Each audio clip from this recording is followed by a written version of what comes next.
ભારતનો એવો સરહદી પ્રદેશ જેને કુદરતે વિશાળ ભૂમિ આપી પરંતુ પાણી માટે હંમેશા સંઘર્ષ લખ્યો. એક સમય એવો હતો જ્યારે સિંધુ નદીના પ્રવાહ અને તેના સાંસ્કૃતિક આર્થિક પ્રભાવ સાથે કચ્છનો ગાઢ સંબંધ રહ્યો હતો.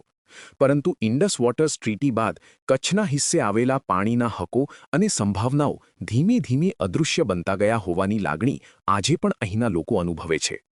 ખારી જમીન, ઘટતું ભૂગર્ભ જળ, ખેડૂતોની મુશ્કેલીઓ અને સરહદી વિસ્તાર હોવા છતાં પાણી માટેનો સતત સંઘર્ષ. આ બધા પ્રશ્નો વચ્ચે આજે ફરી એકવાર સિંધુનું પાણી અને કચ્છનો હક ચર્ચાના કેન્દ્રમાં છે. શું કચ્છ સાથે પાણીના મામલે ઐતિહાસિક અન્યાય થયો? જો કચ્છને પૂરતું પાણી મળ્યું હોત તો શું આજનું ચિત્ર બદલાઈ શકતું? અને શું આજના સમયમાં પણ કચ્છ સુધી તે પાણી પહોંચાડવાની કોઈ સંભાવના જીવંત છે?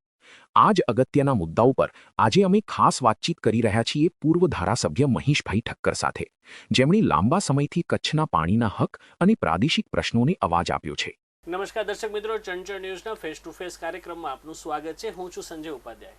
આજે એક નવા વિષય અને રિસર્ચ સાથે આગળ વધી રહ્યા છીએ, એક ચર્ચા કરી રહ્યા છીએ. વાત છે સિંધુના પાણી અને કચ્છ પ્રદેશની. 1960માં એક સિંધુ જળ કરાર થયો, જેમાં કચ્છને સિંધુ નદીનું પાણી મળવું જોઈતું હતું પણ ન મળ્યું. આ માટે 60થી કરીને વર્ષો સુધી, દાયકાઓ સુધી અનેક રજૂઆતો થઈ, લડત થઈ, પણ આ પાણી કચ્છને મળી શક્યું નથી. શું કચ્છને આ બાબતે અન્યાય થયો છે? શું રજૂઆતો થઈ? શું માહોલ છે? અને હવે આજની તારીખે કચ્છને શું સિંધુ નદીના પાણી મળી શકે છે કે નહીં, તે અંગે આપણી સાથે સ્ટુડિયોમાં ચર્ચા કરવા માટે ઉપસ્થિત છે પૂર્વ ધારાસભ્ય શ્રી મહેશભાઈ ઠક્કર. મહેશભાઈ, આપનું સ્વાગત છે ચંચળ ન્યૂઝમાં. દર્શક મિત્રો, આપણે જણાવી દઈએ કે 1988માં શ્રી મહેશભાઈ ઠક્કરે એક પુસ્તક લખેલું છે સિંધુના પાણી અને કચ્છ.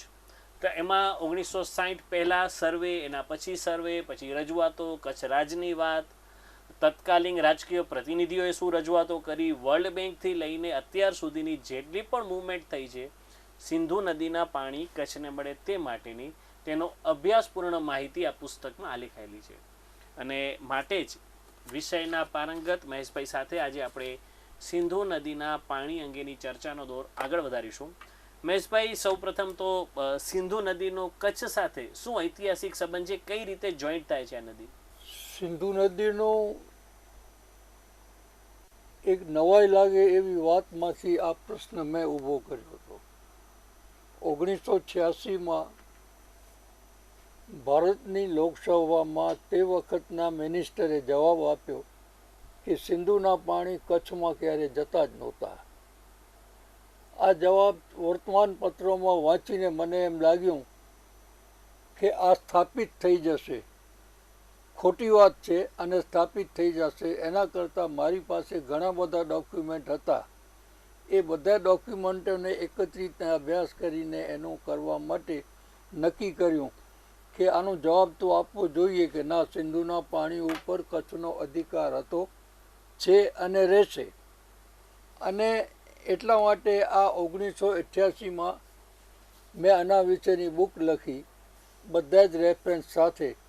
અને એને કોઈ રાજકીય રંગ ન લાગે એટલા માટે મેં બિન રાજકીય રીતે, અગર રાજકીય રીતે પણ લોકો આવી શકે એના માટે ભુજની જાણીતી સંસ્થા ફોરમના નેજા નીચે કુંદનલાલભાઈ ધોળકિયા, પૂર્વ અધ્યક્ષ વિધાનસભા, પૂર્વ નાણામંત્રી દિનેશભાઈ, પૂર્વ શિક્ષણ મંત્રી મનસુખભાઈ જોશી, પૂર્વ હરસુખભાઈ સાંઘાણી, ફૂલસાહેબના તંત્રી હતા એ, અને ભુજમાંથી ભુજના મેયર તરીકે તેદી હતા અરુણભાઈ વચરાજાણી, એમને બોલાવ્યા.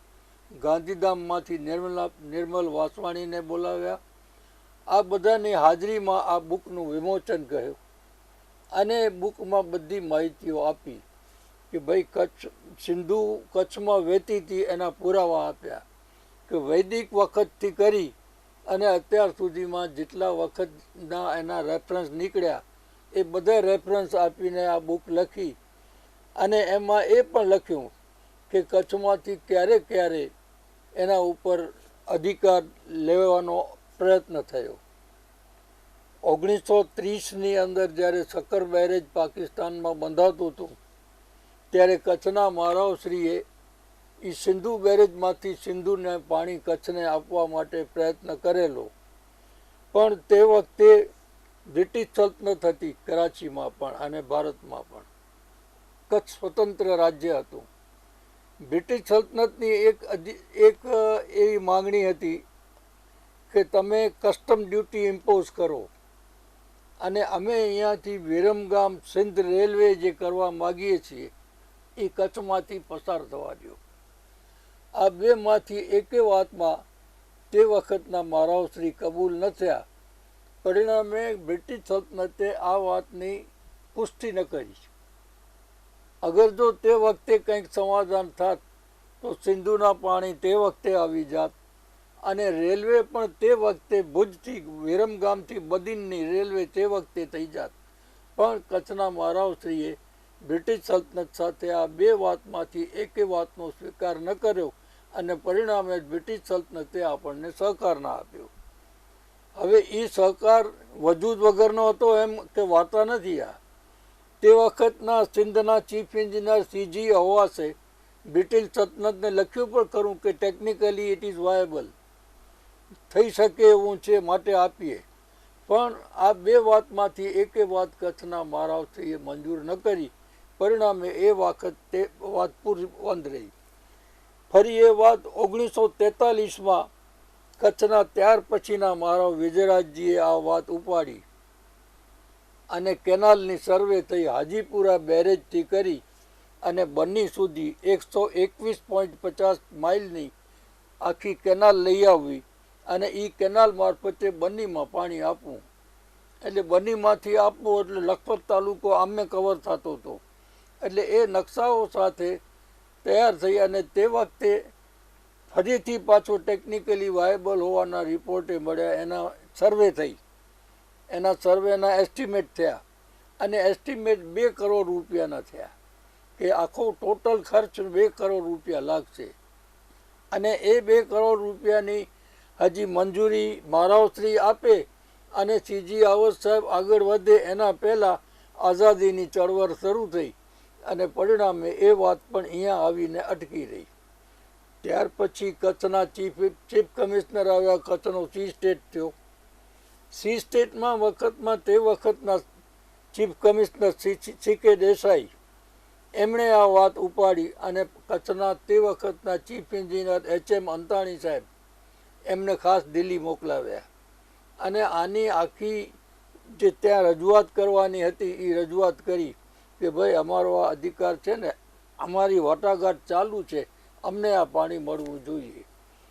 પણ એ 47 ને 48 ને આ બધી વાતો થતાં એ પરિસ્થિતિ આવીને ઊભી રહી કે આગળ વધી નહીં. પણ તે વખતે પાકિસ્તાનના ભાગલા થયા, ભારતના 2 ભાગ પડી ગયા અને એ ભાગને કારણે એવી પરિસ્થિતિ થઈ કે સિંધમાંથી જે માઇગ્રેશન થયું એ કચ્છમાં આવ્યા અને એમનું કચ્છ સાથે જોડાણ થાય તે પહેલાં સિંધ સાથેનું એમનું જે એફિલિએશન હતું, એટેચમેન્ટ હતું, એ એટેચમેન્ટના કારણે ભાઈ પ્રતાપ આની અંદર ઇન્વોલ્વ થયા અને એ વાત આખી ત્યાં સુધી રજૂઆત કરી કે ભાઈ અમને આ પાણીની વાત ચાલે છે, એ પાણી મળવું જોઈએ. હવે આ દરમિયાનમાં સિંધ અને ભારત અને પાકિસ્તાન વચ્ચે સિંધુના પાણી સપ્ત સિંધુ એમના પાણી વિશેના ઝઘડા ચાલ્યા અને એ પાણી કોનું કેટલું ને કેમ એ ચર્ચાઓ અને ઝઘડાઓમાં થોડુંક વધારે મોટું સ્વરૂપ લીધું.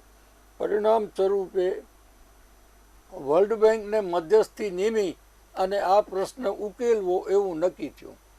એટલે વર્લ્ડ બેંક મધ્યસ્થી તરીકે આવી અને એ મધ્યસ્થી તરીકે આવી ત્યારે એમ ભારત સરકારના તે વખતના deputy secretary mister ND Gulati, જે પોતે ટેકનિકલ માણસ પણ હતા અને આ ચર્ચામાં એ મુખ્ય માણસ પણ હતા, એમણે આ બધી રજૂઆતો કરીને નકશાઓ પણ રજૂ કર્યા. એમાં એક વાત એ લોકોએ સાબિત કરી કે કચ્છ એ સિંધુ નદીના તટ પ્રદેશનો ભાગ છે એટલે એનો રાઇપેરિયન રાઇટ તો થાય, એટલી વાત એસ્ટાબ્લિશ થઈ. પણ આ વાત 1960 સુધી ચર્ચા કરતાં કરતાં 60માં સેટલમેન્ટ થયું ત્યારે નક્કી એવું થયું કે આ પ્રશ્નનો ઉકેલ કરવો હોય કાયમી તો 3 નદીઓ જે પશ્ચિમી 3 નદીઓ છે એ પાકિસ્તાનને આપી દો અને ઈસ્ટર્નની 3 નદીઓ છે એ ભારતને આપી દો. ભારતને જે નદીઓ મળી એ સિંધુ નદી નહોતી. સિંધુ, ઝેલમ અને ચિનાબ એ 3 નદીઓ મળી પાકિસ્તાનને. રાવી, બિયાસ અને સતલજ એ 3 નદી મળી ભારતને. આપણે સિંધુ નદીના છેડા ઉપર હતા અને એ સિંધુ નદીના છેડા ઉપર હોવાને કારણે અને આ દેશના હિતમાં આ વાતનો રિઝલ્ટ આવતું હોવાને કારણે આપણે પણ એ વાતને સ્વીકારીને આપણે બીજું કોઈ આપણા પાસે રસ્તો નહોતો. પરિણામે એ સિંધુ નદીના પાણી ત્યાં ગયા અને ત્યાર પછી એ સિંધુ નદી ઉપર એ લોકો બેરેજ બાંધતા જ ગયા અને પાણી રોકતા ગયા. આજે પણ પછી એણે પાણીનો દુરુપયોગ કર્યો. એટલે એમાં એ લોકોએ પાણીનો એક ઉપયોગ એ જાતનો કર્યો. આપણી જે ઇન્ડસ વોટર ટ્રીટી છે એનો 7મો વોલ્યુમ એનો જો ચેપ્ટર છે એમાં એકબીજાના કોઓપરેશનની ભાગ છે. કોઓપરેશન ફ્રોમ ઈચ અધર એક વાત. અને 9મો ચેપ્ટર છે એ છે કે પાણીનો વપરાશ તમે એ રીતે નહીં કરી શકો કે જેનો તમે બીજા રાજ્યને બીજા રાષ્ટ્રને નુકસાન થાય. પાકિસ્તાને એવું કર્યું કે એમને મળેલું પાણી જે ત્યાં છેડા ઉપરની જે એમની ખારી જમીન હતી, જેમ આપણી પણ છે છેડા ઉપર ખારી જમીન, એ ખારી જમીનને મીઠી કરવા માટે લીચિંગ પ્રોસેસ જે થાય છે એ લીચિંગ પ્રોસેસ આ પાણીથી કરી. એટલે લીચિંગ પ્રોસેસનું શું થાય કે મીઠું પાણી જ્યારે માર્ચ એપ્રિલમાં ઉપરથી આવે હિમાલયમાંથી ત્યારે એ પાણી ભરી રાખે અને એપ્રિલ મહિનામાં એ ખારું પાણી કોન્સન્ટ્રેટેડ સેલાઇન વોટર એ છોડી દે અને એ પાણી પાછું આવે ક્યાં? આપણી બાજુ. અને આપણી બાજુ આવીને આપણને નુકસાન કરે અને એ નુકસાન કરતાં કરતાં આપણા બની સુધી પાણી આવ્યું. કારણ કે તે વખતે પશ્ચિમી પવનો આવતા હોય એટલે પાણીમાં ખેંચાતે અહીંયા સુધી આવ્યું.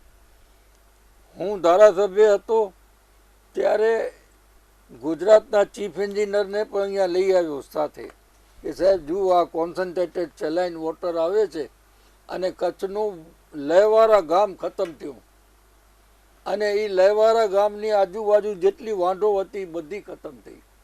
હવે એ પાણી આગળ વધતું જશે તો વધુ નુકસાન કરશે. પાકિસ્તાન સાથે વાંધો લેવો જોઈએ આપણે કે તમે વિશ્વાસનો ભંગ કરો છો, આપણી શરતનો પણ ભંગ કરો છો અને એકબીજાના કોઓપરેશનની વાત કરીને આ વાતનો રસ્તો કાઢવો જોઈએ. પણ આ વાત પછી કોઈએ ધ્યાન આપ્યું હોય એવું મને દેખાયું નથી. આપણા નેતાઓએ પ્રયત્ન સતત કર્યા છે. મારે યાદ કરવા જોઈએ કે કાંતિપ્રસાદભાઈ અંતાણી, ગુલાબશંકરભાઈ ધોળકિયા, લવજી લખમસિંહ, પ્રેમજી ભવાનજી, ભાઈ પ્રતાપ, આ બધાએ સતત ભારત સરકાર સાથે ચર્ચાઓ કરી છે સિંધુના પાણી કચ્છમાં લઈ આવવા. અને જ્યારે 1960માં ટ્રીટી થઈ ગઈ ત્યારે એક આશ્વાસન અપાયું કે આપણે જે નહેર મળશે રાજસ્થાન કેનાલ જે હરીકે બેરેજમાંથી જે જેસલમેર ને બાડમેર જે જશે આપણે એ નહેરને કંડલા સુધી ઇરિગેશન કમ નેવિગેશન તરીકે વાપરશું. એટલે નાના જહાજો પણ અંદર આવી શકે અને કંડલાથી કાશ્મીર સુધી માલ વહન થઈ શકે. એ કલ્પના રજૂ થઈ. એ કલ્પના પ્રમાણે સર્વે પણ થઈ, એના નકશાઓ પણ થયા અને એમાં જે રેકોર્ડ મળે છે એ પ્રમાણે ભાઈ પ્રતાપે ઘણો રસ લીધો. જ્યાં જ્યાં એન્જિનિયરો રોકવા પડે ત્યાં એણે પોતે પોતાના પૈસાથી પણ રોક્યા અને સરકાર સાથે સમાધાન કરતા ઇરિગેશન કમ નેવિગેશન અહીંયા આપશું એ નક્કી થયું. પણ પછી વાત અટકી ગઈ કારણ કે આપણી ભારત સરકાર ઉપર આપણી લાગવગ ઓછી હતી અને રાજસ્થાનની વધારે હતી. નહીં તો રાજસ્થાનનો કોઈ રાઇપેરિયન રાઇટ નહોતો, એનો કોઈ બીજો કોઈ જાતનો રાઇટ નહીં હોવા છતાં એમને પાણી મળ્યું અને આપણા અધિકાર સ્થાપિત હોવા છતાં પાણી ન મળ્યું. મહેશભાઈ, આખા પ્રકરણમાં ક્યાં આપણે ચૂકી ગયા એવું તમને લાગે છે, અને હવે શું આનું કોઈ રજૂઆત અથવા તો કાંઈ શક્ય છે ખરું? આપણે જે પાણી મળ્યું 33 મિલિયન એકર ફૂટ પાણી આપણને મળ્યું. આ 3 નદીઓનું 33 મિલિયન એકર ફૂટ પાણી, એમાંથી આપણે 8 થી 9 મિલિયન એકર ફૂટ પાણી રોકી શક્યા નહીં. એ પાકિસ્તાનમાં હાલ્યા જ જતું હતું, કારણ કે આપણે એને રોકી નહીં શક્યા. એ પાછું રોકવાનો પ્રયત્ન 1999ની અંદર કાશ્મીર અને પંજાબની બોર્ડર ઉપર સાપુર કાંડી ડેમ બાંધવા માટે પાયો નખાયો મનમોહન સિંહજીના વખતમાં. પણ તે વખતે પંજાબ અને કાશ્મીરના રાજ્યો અલગ અલગ હતા અને એમના મતભેદો વચ્ચે કામ અટવાયા કર્યું, એની ગતિ ન થઈ.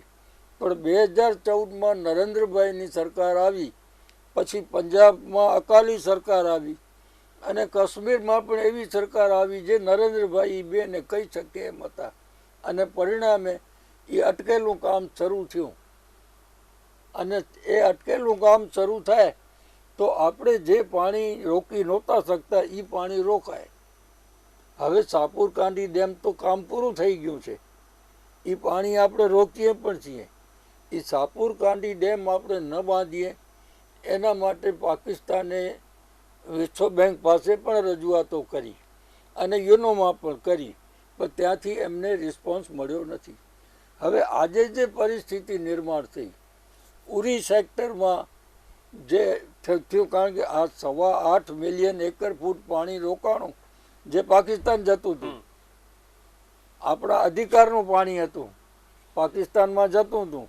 અને ઉરી સેક્ટરમાં જે લડાઈ થઈ અને આપણાથી દગો કર્યો પાકિસ્તાને, પછી જે આપણે નરેન્દ્રભાઈ મોદી આ બાબતમાં સ્ટ્રિક્ટ થયા કે લોહીને પાણી એક સામટું વહી નહીં શકે, અમે પાણી રોકી રહીશું, અને પાણી રોકાણું. એ પાણી રોકાયા પછી એ પાણીને આપણે તે વખતે રજૂઆત કરી કે એ પાણી તમે પંજાબને એની બોર્ડર ઉપર જ છે, તો પંજાબ અને રાજસ્થાનની બોર્ડર ઉપર જે હરીકે બેરેજ છે એ હરીકે બેરેજમાં એ પાણી નાખો, અને હરીકે બેરેજમાંથી જે કેનાલો નીકળે છે જેસલમેર અને બાડમેર, જેને આપણે રાજસ્થાન કેનાલ કહીએ છીએ, એ કેનાલને તમે કચ્છ સુધી કદાચ વાળી ન શકો ડિઝાઇનોનાની કારણે, તો પાઇપલાઇનથી પાણી આપો અને એવી જગ્યાએ પાણી મળશે કે જેથી કરીને ઉત્તર ગુજરાત, સૌરાષ્ટ્ર અને કચ્છ એ ત્રિભેટા ઉપર પાણી મળશે, અને આ ત્રણેય જણાને નર્મદાના વૈકલ્પિક વ્યવસ્થા થઈ શકશે. એ વાત મેં સતત આપણે નરેન્દ્રભાઈને મેં નકશાઓ સાથે બનાવીને પણ મોકલાવી કે સાહેબ આ કરવા જેવું છે અને આપ ઈચ્છો તો થઈ શકશે. આપ જ્યારે મુખ્યમંત્રી હતા ને મેં સિંધની જે વાત કરી હતી ત્યારે આપે સિંધુ બેઝિન સેલની રચના કરી હતી, સિંધુ બેઝિન સેલ. અને એમાં કેજી રાઠોડ કરીને એક ચીફ એન્જિનિયર નિમ્યા હતા, એમણે મને કાગળ લખ્યો પણ હતો કે તમારા પાસે આ બાબતમાં ઘણી બધી માહિતીઓ છે, એટલે જ્યારે જરૂરત પડશે ત્યારે તમને બોલાવશું અને તમે એટેન્ડ થજો એવી વિનંતી. એ કાગળ મારા પાસે છે હજી આજે પણ અનફોર્ચ્યુનેટલી એની મર્યાદા 6 મહિના તે વખતે રાખી હતી સિંધુ બેઝિન સેલની, પણ 6 મહિનામાં કાંઈ થયું નહીં અને એ સેલ ક્યારે બંધ થઈ ગયો એ ખબર પડી નહીં, અને એ સેલે શું કાર્યવાહી કરી એ પણ કંઈ આવ્યું નહીં. પણ જ્યારે નરેન્દ્રભાઈ આ બાબતમાં સ્ટ્રિક હતા એટલે આપણે નરેન્દ્રભાઈ ઉપર આપણે, અને હું આજ પણ માનું છું કે આપણે જે પાણી રોકી, હમણાં વચ્ચે જ્યારે પાણી પાછો ફરીથી બીજી વાર રોકાણું ઓપરેશન સિંદૂર પછી, અને તે વખતે પણ એમણે કીધું કે પાણીમાંથી અમે ઉત્તર પ્રદેશને ન્યાલ કરી દેશું, ત્યારે મેં ફરીથી કાગળે લખ્યો, સ્ટેટમેન્ટે કર્યું કે ભાઈ તમે પહેલો રાઈટ અમારો છે, તમે ઉત્તર પ્રદેશમાં તો બીજી હિમાલયન નદીઓ ઘણી આવે છે અને આના ઉપર અમારો રાઈટ છે, પહેલું અમને આપો. એ મેં કાગળે લખ્યો, સ્ટેટમેન્ટે કર્યું, પણ એની કોઈ નિર્માણ નથી. હા, એક ખરું કે મેં વખતો વખત ગુજરાતના મુખ્યમંત્રીઓને કહ્યું છે, પ્રયત્ન ત્યાં સુધી કર્યા કે XMLA કાઉન્સિલમાં બાબુભાઈ પ્રમુખ થયા, એટલે બાબુભાઈને મેં વાત કરી મેં કીધું આની ઉઘરાણી તો આપણે કરવી પડશે ને, ઉઘરાણી વગર કોઈ આપશે નહીં. એટલે મને કે તમે જો ત્યાં XMLA કાઉન્સિલમાં આવો ને તમે રજૂ કરો તો આપણે આને આગળ વધારીએ. એટલે હું XMLA કાઉન્સિલની મિટિંગમાં ગયો. ત્યાં જયનારાયણ વ્યાસ પણ હતા, જે નર્મદાના ઓથોરિટી હતા, અને એમાં મેં રજૂઆત કરી કે ભાઈ આ સિંધુના પાણી માટે કમસે કમ ગુજરાત સરકારે ઠરાવ કરીને રજૂઆત તો કરવી જોઈએ કેન્દ્ર પાસે કે ભાઈ અમને પાણી આપો. એટલે મેં તે વખતે હળવી ભાષામાં એમ કહ્યું પણ ખરું કે દીકરો રડે તો માં આપે, એમને એમ તો ના આપે ને. મેં કીધું તો હવે આપણે રજૂઆત તો કરો. એટલે એ ઠરાવ થયો.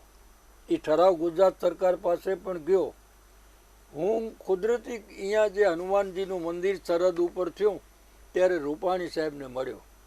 મેં કીધું સાહેબ આ પ્રશ્નમાં આપ રસ લ્યો, મને કે હું તમને ગાંધીનગર બોલાવું છું ને આવો. હું ગયો ગાંધીનગર. એણે મને સારો રિસ્પોન્સ આપ્યો. એમણે કીધું હું કૈલાસનાથનને ફોન કરું છું, મળો. એટલે કૈલાસનાથનને મળ્યો. એટલે કૈલાસનાથને બહુ શાંતિથી સાંભળ્યા.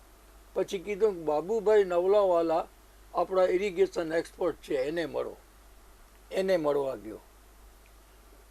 હવે બાબુભાઈ નવલાવાલા ઇરિગેશન એક્સપર્ટ ખરા, પણ ટિપિકલ બ્યુરોક્રેટ, કે એમાં એવી માનસિકતા ખરી કે અમે કહીએ છીએ પછી એમાં ચર્ચા ન હોય. એટલે મને એમને જવાબ આપ્યો કે ઇન્ડસ વોટર ટ્રીટી થયા પછી આ બની શકે નહીં. મેં કીધું સાહેબ એમાં હું સંમત નથી. ઇન્ડસ વોટર ટ્રીટી મેં આખી વાંચી છે, એમાં એવા છિદ્રો છે અને એવી જોગવાઈઓ પણ છે કે જે જોગવાઈઓમાંથી આપણે આજે પણ ફરીથી માંગણી કરી શકીએ અને આ લોકોએ પાણી આપવું પડે. પણ આ હું તો દેશમાં ને દેશમાંથી માગું છું, પાકિસ્તાન પાસે નથી માગતો. જો નર્મદાના પાણી મળી શકતા હોય તો આ કેમ ન મળે? એ બધી ચર્ચાઓ કર્યા પછી મેં પાછા રૂપાણી સાહેબને કહ્યું. મેં કીધું સાહેબ ગુજરાત સરકારે ઓફિશિયલ લેટર કેન્દ્ર સરકારને લખવો જોઈએ કે ભાઈ અમારો આમાં અધિકાર છે અને અમને આ પાણી આપો. અને એ અધિકાર છે એમ મોદી સાહેબ મુખ્યમંત્રી હતા ત્યારે વાજપેયીજી પાસે આ બોલ્યા છે કે આ પાણી ઉપર અમારો અધિકાર છે ને અમને પાણી આપો. એટલે આ નવી વાત નથી, પાણી આપવાની ઉઘરાણી કરો. પણ ગમે તે કારણસર ગુજરાત સરકારે કેન્દ્ર સરકાર પાસે ઉઘરાણી કરી હોય એવો કોઈ મારા પાસે માહિતી નથી. કચ્છને કેટલું તમે નુકસાન જોઈ રહ્યા છો પાણી ન મળવાને કારણે હાલના તબક્કે? કેમ કે નર્મદાની વાત કરીએ તો બાકીના દરેક જિલ્લામાં સૌની યોજનાએ પતી, કચ્છમાં તો હજી નર્મદાનું કામ પણ બાકી છે. તો ઓવરઓલ કચ્છને કઈ રીતનું નુકસાન તમે જોઈ રહ્યા છો? કચ્છને નુકસાન તો ત્યાં સુધી સંજયભાઈ મેં પહેલેથી કહ્યું છે કે નર્મદાની વાત જે છે એ વાત કોઈ રીતે વિશ્વસનીય નથી. એ સરવાળે વચ્ચેથી પાણી બધું ચોરાઈ જશે. આજે છે ને છાપામાં આવું પાણી તો આવ્યું પ્યારથી ચોરાય છે ને ચોરાતું જશે. એટલે છેડા ઉપર પાણી પહોંચશે પણ નહીં, ખેડૂતોને પાણી મળશે પણ નહીં, પીવાના પાણીના પણ દૂરના વિસ્તારોમાં ધાંધિયા થશે. મેં છેલ્લે બેન હતા આનંદીબેન ત્યારે રજૂઆત કરી હતી. આ વાત હું વચ્ચે કરું છું કે ગડુલી સાંતલ પર રોડ જે છે એની બાજુમાં તમે આપણે સરાણ જળાશય કરીએ છીએ એની સમાંતર પાઇપલાઇન લઈ આવો તો કમસે કમ પીવાના પાણી પૂરતી સિક્યોરિટી આ બધા વિસ્તારોની ઠેઠ અહીંયાથી પાઇપલાઇન લઈ આવો તો સીધી નારાયણ સરોવર સુધી લખપત સુધી પાઇપલાઇન જઈ શકશે. અને એમણે તે વખતે ટાટા કન્સલ્ટન્સીને આ કામ સુપ્રત કર્યું. અને ટાટા કન્સલ્ટન્સી આ કામ કરે એના માટે મેં પછી રૂપાણી સાહેબ તો ગયા, પછી હવે ભૂપેન્દ્રભાઈ એ મેં ઉઘરાણી ચાલુ રાખી છે અને જવાબ મળતો નથી. એ હકીકત છે. મહેશભાઈ, આજની પરિસ્થિતિની વાત કરીએ તો આજની તારીખે એવી કોઈ શક્યતા ખરી, શું કરી શકાય કે જેથી કચ્છને જેનું હકનું પાણી છે સિંધુ નદીનું તે મળી શકે? આના માટે હવે શું કરી શકાય? તમારો એક અનુભવી તરીકે તમે શું જણાવશો? મને એમ લાગે છે કે કોઈ સ્પષ્ટ તરફદારી વિના આપણો આરો ના આવે. જુઓ, પાકિસ્તાનમાંથી પાણી મળી શકે એમ તો છે નહીં. પાકિસ્તાન સાથે આપણા સંબંધો પણ સારા નથી અને હવે એની પાસે પાણીનો જથ્થો પણ નથી. તો અહીંયાથી તો પાણી મળી શકે નહીં. નહીં તો કોટરી બેરેજ આપણને સૌથી નજીક થાય. અને અહીંયા એની જે ઢોરો નારો કેનાલ છે કાઢણ પટેજી, એ હાજીપીરથી માત્ર 35 માઇલ દૂર છે. એ કાઢણ પટેજીમાં જે ઢોરો નારો કેનાલ છે, એ કેનાલમાંથી આપણને હાજીપીર બની સુધી પાણી લઈ આવીએ. ટૂંકે રસ્તે મહત્તમ પાણી મળી શકે, પણ હવે એ તો શક્ય રહ્યું નથી. ત્યારે આપણા માટે પાણીનો રસ્તો બીજો સિંધુનો છે એ આ જ છે. હવે બીજી વાત, એને અધર ટર્મમાં લઈએ જો તો બારમેરની અંદર રિફાઇનરી થવાની છે. એ રિફાઇનરીને જે બહારથી ક્રૂડ રો મટીરિયલ આવે, એ રો મટીરિયલ કોરી ક્રીકમાંથી કરી અને બારમેર સુધી નેવિગેશન ચેનલ બનાવવાની વાત ચાલે છે. જો તમે બારમેરથી નેવિગેશન ચેનલ બનાવીને જો પાણી લઈ રો મટીરિયલ લઈ આવવા માગતા હો, તો અહીંયા બારમેરથી કચ્છ સુધી પાઇપલાઇન કેમ ના આવી શકે? શક્ય છે. જેસલમેર કે બારમેર બે ગમે ત્યાંથી એક વખત જો પાઇપલાઇનથી આ કેનાલથી ના આવી શકે. શું કામ? કે કેનાલની આખી ડિઝાઇન બદલવી પડે, કે એનો ફ્લો કેટલો આવે છે, એનો ડિસ્ચાર્જ કેટલો છે, એ ડિસ્ચાર્જ પ્રમાણે એની ડિઝાઇન છે કે નહીં. પણ પાઇપલાઇનથી તમે નક્કી કરો કે અમે 6 ફૂટની કે 4 ફૂટની ટેકનોલોજીકલી જે તકે બને તે, એ પાઇપલાઇનથી પાણી આવે તો પાણી આપણને મળે. અને એ ક્યારે મળે? જેમ મને આણે રૂપાણી સાહેબે કહ્યું હતું કે અત્યારે આપણા સંજોગ સારા છે, મોસાળે જમણ છે અને મા પીરસનારી છે. એટલે મા પીરસનારી છે ત્યાં સુધીમાં કાંઈ થઈ શકે તો કરી લેવું જોઈએ, એમ હું માનું છું. મહેશભાઈ, ખાસ કરીને કચ્છ જિલ્લાની વાત કરીએ, છેલ્લા થોડા સમયથી તો વરસાદ સારો થાય છે, પણ દુકાળના દિવસો તમે પણ ઘણા બધા જોયા છે, ખૂબ કાર્યો કર્યા છે. અને હાલના સમયમાં એમ કહેવાય છે કે પાણીની સુરક્ષા ખૂબ જ જરૂરી છે. પાણી સાચવીને વાપરવું, કેમ કે કચ્છે તો અનુભવ્યું છે કે પાણી ન હોય તો શું હાલત થાય. તો આવી પરિસ્થિતિમાં જ્યારે પાણીની ખૂબ જ જરૂરિયાત છે કચ્છ પ્રદેશને હજી, કેમ કે અમુક વિસ્તારોમાં જ પાણી છે, બાકી વિસ્તારોમાં હજી ટેન્કરો દોડાવવા પડે છે, ખેતી નથી થતી, જમીન પુષ્કળ છે, ખેતી નથી થતી. તો આવા સંજોગોમાં પાણીની સુરક્ષા માટે કેન્દ્ર સરકારે કચ્છ માટે પર્ટિક્યુલર કઈ ટાઈપનો પ્લાન બનાવવો બને? કેમ કે મને યાદ છે તમે ધારાસભ્ય હતા ત્યારે અબડાસામાં મીઠી ડેમ સહિતના તમે મોટા ડેમો અને બધું તમે જ કરાવ્યું હતું. તો પાણીને લઈને જે પ્લાનિંગની વાત છે, તો એક અનુભવી લીડર તરીકે શું કહેશો તમે? મેં એક વચ્ચે સંજયભાઈ એક આખું સર્ચ કર્યું હતું કે કચ્છમાં આપણા પાસે માઇનોર ઇરિગેશન ડેમ અને મીડિયમ ઇરિગેશન ડેમ, અને તે વખતે મેં એક આર્ટિકલ લખ્યો હતો અને એનો હેડિંગ આપ્યું હતું કે લખજે સોણે કરતા ડોકડો રોકડો ખાસો. અને મેં દાખલો આપ્યો હતો કે મેઘપર ડેમ છે અહીંયા આપણે 24માં, એને એ લોકોએ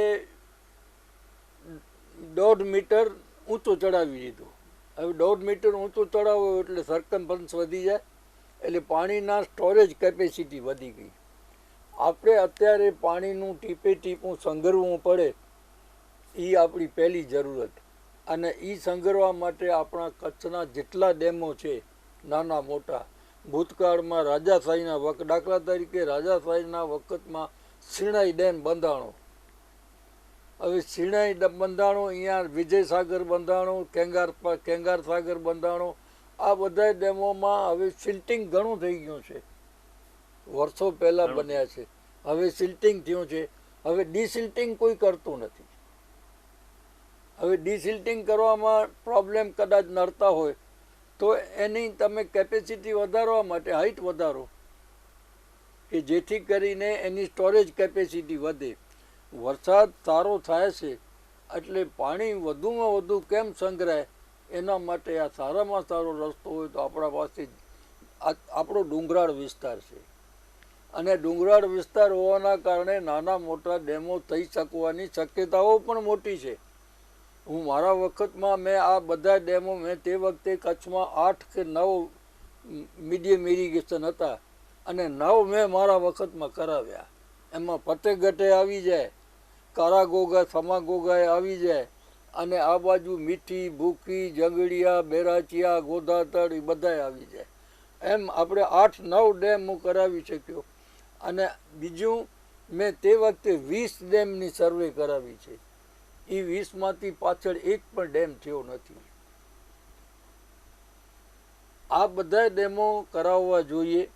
અને હું એમ માનું છું કે મેં જે કહેવત કીધી ને એ કહેવત સાચી છે કે આ જે નર્મદા અને સિંધુ લાખના સમડા છે, ડોકડો રોકડો તો આજ છે, વરસાદ આવે ને પાણી રોકી રાખો અને એ પાણીનો ઉપયોગ કરો. એટલે કચ્છને પાણીની હવે ઈશ્વરની કૃપા થઈ જ છે, ત્યારે આપણે પણ જાગતા રહીને પાણીને સંગ્રહવો જોઈએ અને એનો વપરાશ ઘટાડવો જોઈએ. અત્યારે વપરાશ બહુ જ ખરાબ રીતે થાય છે. દાખલા તરીકે જેટલા શહેરી વિસ્તારો છે એ પાણીનો દુરુપયોગ કરે છે. મેં એક દાખલો એ પણ આપ્યો હતો પહેલાં કે ભુજ ગાંધીધામ મોટા સિટી જેટલા છે એમાં તમારે ડબલ પાઇપલાઇન આપવી જોઈએ. લોકલ જે ખારું પાણી છે એ તમારા સિવેજમાં એ જ વપરાય. એમાં તમે ટોયલેટમાં એ ખારું પાણી વાપરો એમાં શું વાંધો છે? અને મીઠું પાણી ને ખારું પાણી બે, દાખલા તરીકે તમારું મોટું આંગણું છે, એ આંગણું ધોવાય તમે મીઠું પાણી વાપરો છો, ન વાપરો, ખારું પાણી વાપરો. અને બધાને તમે 2 લાઈન ફરજિયાત કરો. સંજયભાઈ, આપણે ભુજમાં જન્મીને મોટા થયા છીએ.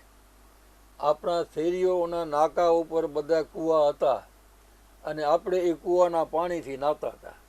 અને એ કૂવા મીઠા પાણીના નહોતા, છતાં આપણે નાતા હતા. હા, જ્યારે માથું ધોવું હોય ત્યારે માં એક કરતો મીઠું પાણી આપતા કે માથું ધોઈ નાખ. આજે એ પરિસ્થિતિ નથી, પણ પાણીનો દુરુપયોગ થાય છે. એને નગરપાલિકાઓએ પણ કડકાઈથી પાણીનો દુરુપયોગ અટકાવવો જોઈએ. અને 2 પાઇપલાઇન, મેં એના માટે એક દાખલો આપ્યો તો બેંગ્લોરમાં આ લોકોએ 2 પાઇપલાઇન શરૂ કરી છે. તો અહીંયાથી આપણા માણસોને મૂકવા જોઈએ, નિષ્ણાતોને, એન્જિનિયર અને પ્રજાકીય પ્રતિનિધિ, કે ભાઈ આ બેંગ્લોરમાં કઈ રીતે કર્યું છે અને એનું પરિણામ કેવું છે. જાઓ તમે જાતે જોઈ આવો, પછી આપણે અમલ કરીએ. પરબારા પૈસા વેડફીએ નહીં. પણ આ કોઈ કરવા તૈયાર નથી. નગરપાલિકામાં આજે ઘણો બધો પાણીનો દુરુપયોગ થાય છે. એટલે એક તો પાણીનો દુરુપયોગ અટકાવવો જોઈએ અને બીજો પાણીનો સંચય વધારવો જોઈએ. આ 2 મુદ્દા અગત્યના છે. તો દર્શક મિત્રો, આ હતા પૂર્વ ધારાસભ્ય શ્રી મહેશભાઈ ઠક્કર, જેમણે સિંધુના પાણી અને કચ્છને તેની શું જરૂરિયાતો છે તેના ઉપર માહિતી આપી. ખાસ કરીને ખૂબ જ દસ્તાવેજી આધારો પુરાવો સાથે તેમણે પુસ્તક લખેલું છે. સરકારમાં અનેક વખત રજૂઆતો કરેલી છે અને હાલે આ સમય આવી ગયો છે કે કેન્દ્ર સરકાર અને રાજ્ય સરકારે કચ્છને સિંધુ નદીના પાણી રાજસ્થાનથી મળે તે માટે નક્કર યોજના બનાવવી જોઈએ. આ ઉપરાંત પાણીનો કરકસરપૂર્વક ઉપયોગ કરવા અને ખાસ કરીને તેઓ ધારાસભ્ય હતા, મારા ખ્યાલથી ક્યારે હતા સાહેબ આપ ધારાસભ્ય? 1975 થી 80માં. તે સમયે તેમણે 9 મધ્યમ કક્ષાના અને અન્ય ડેમો બનાવેલા હતા. 20 ડેમો કચ્છમાં બની શકે તેનો સર્વે કરાવેલો છે. પણ આજની તારીખે 80 પછી આજે એટલે 45 વર્ષ થઈ ગયા, હજી એ 20 ડેમોમાંથી પણ એક ડેમ કચ્છમાં બનાવી શક્યા નથી. તે આપણું દુર્ભાગ્ય છે. પણ આપણે આશા રાખીએ કે આવનારા સમયમાં નવા ડેમો બને, પાણીનો સંગ્રહ થાય, સારો વરસાદ થાય છે. અને ખાસ કરીને એક ઉપયોગી માહિતી આપી સર દર્શકોને કચ્છના, તે બદલ આપનો ખૂબ ખૂબ આભાર. આપનો પણ ખૂબ આભાર.